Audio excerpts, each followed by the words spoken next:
Greatly moments to the start. It's a Holden sprint for the first corner. Once again, it's the master and the apprentice. Who will it be this time around? The kid on the inside is off like a bullet out of a gun, and he'll lead the posse for the third time into turn number one. Crompton on the inside of Seaton. John Bow looking for some racing room. Well, it just shows how critical it is to get off that line quickly. Crompton got very aggressive there. He knew it was important to grab that position when he could. Rode down the ripple strips and found his way back into third position, where he finished the second heat. So it's Lowndes trouncing Brock off the line for the third time in a row. First up the back straight, Brock in second, Crompton in third. There's a bit of broken glass and a bit of smashed fiberglass there as the pack shuffles their way through Brambles Hairpin the first time around. Look at that gap already. Brock and Lowndes really the main beneficiaries from that little skirmish in turn number one. Well, they really have been showing some tremendous speed here, Bradley Jones.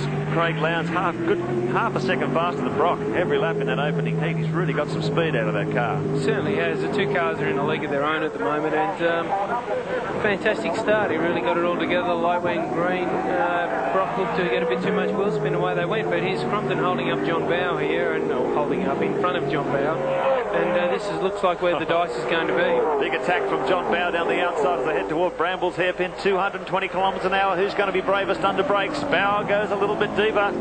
Covers him completely as they go into Brambles Hairpin. Crompton looks down the inside, but Bow's got him well and truly covered as they open him up along the back straight once again. Building up to 240, 250k.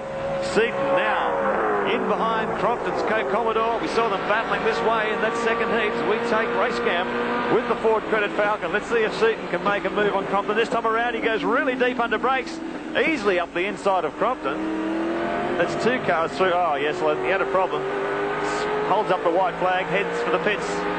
So a great disappointment for Crompton. He was really pumped about this third heat after doing so well in the second. He's going down pit lane and that's his chances. Great shame. So it's Lowndes, Brock, Bow, Seaton, Perkins.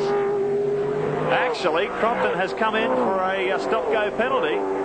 So he would have been black flagged in on that lap. He may have jumped the start. I don't know what they penalised him for, but here he comes back onto the track. So a great disappointment for the Coke team. Certainly is. Neil Crompton, as you said, very happy after a third placing in heat number two. Looking through the field, John Bow, Glenn Seaton. That is third and fourth on the track already. A handy buffer the race leaders have, and it's Team HRT, mobile powered today, and they are dominating the V8 action here at Symmons Plains. John Bow, Glenn Seaton. The next driver through is Larry Perkins. Mark Scaife and Dick Johnson. A great battle a little further back in the pack. This is for 5th and 6th on the circuit. Mark Scaife with Seeger on the side of the car. Great to have them involved. A new company involved in V8 touring car action in 1996. We look out of the Dunlop race cam in Dick Johnson's Shell FAI Ford Falcon. Mark Scaife on the horizon. Content to follow him round this time. And it hasn't been an entirely happy week for Dick Johnson. Yeah, the man up ahead of him. Mark Scaife, Seeger Holden race cam. Shot from the passenger floor of the Freddie Gibson built Commodore. Scaife hard at work. Just has a glance in his mirror every now and again. He knows he's got Johnson right up behind him. There's the view from Johnson's car. So very competitive opening 3 or 4 laps. 4 laps completed as they come across the line this time around. Lowndes, Brock, Bow, Seaton, Perkins. This is the battle for 6th and 7th position.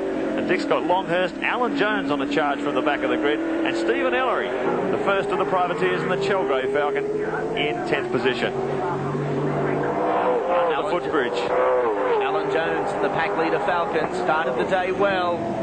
Had problems a little earlier, and he moves through on the inside of Tony Longhurst. He now occupies 8th on the racetrack.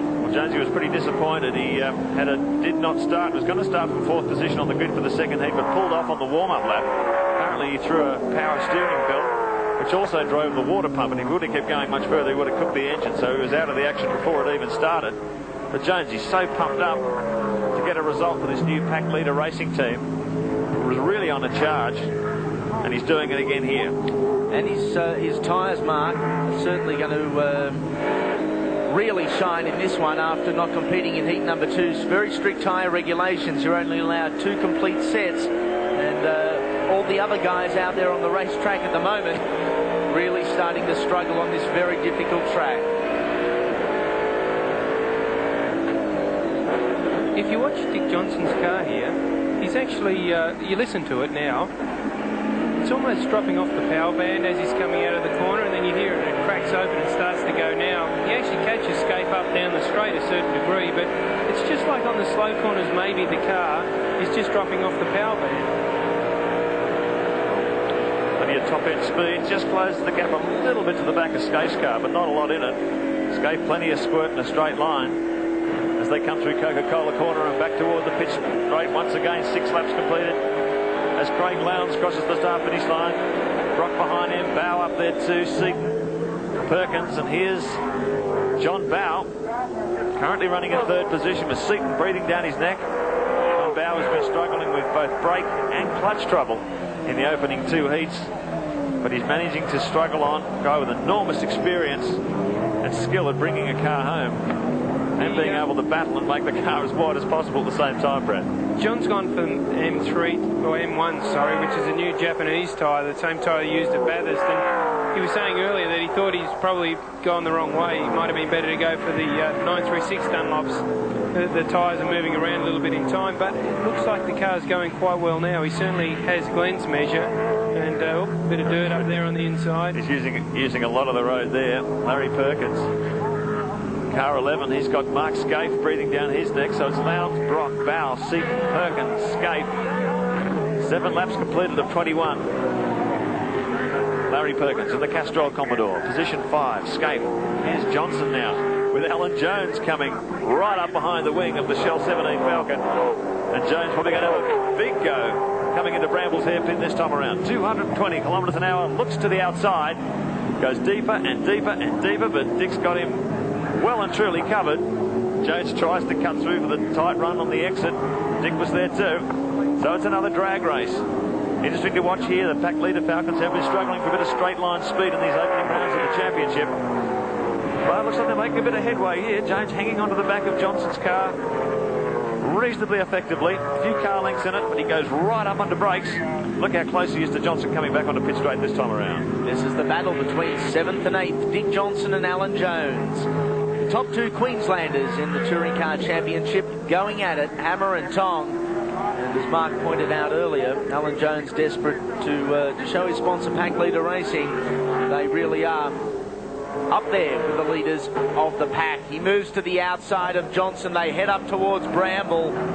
No place for the faint-hearted. Johnson perhaps looks to have a little more horsepower, and Jones unable to capitalise.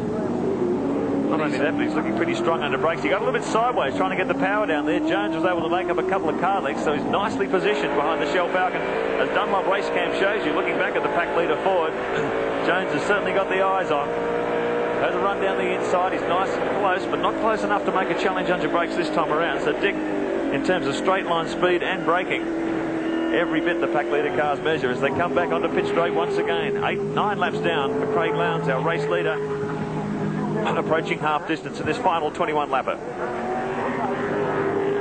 The smoke belching from the exhaust of the Shell Falcon.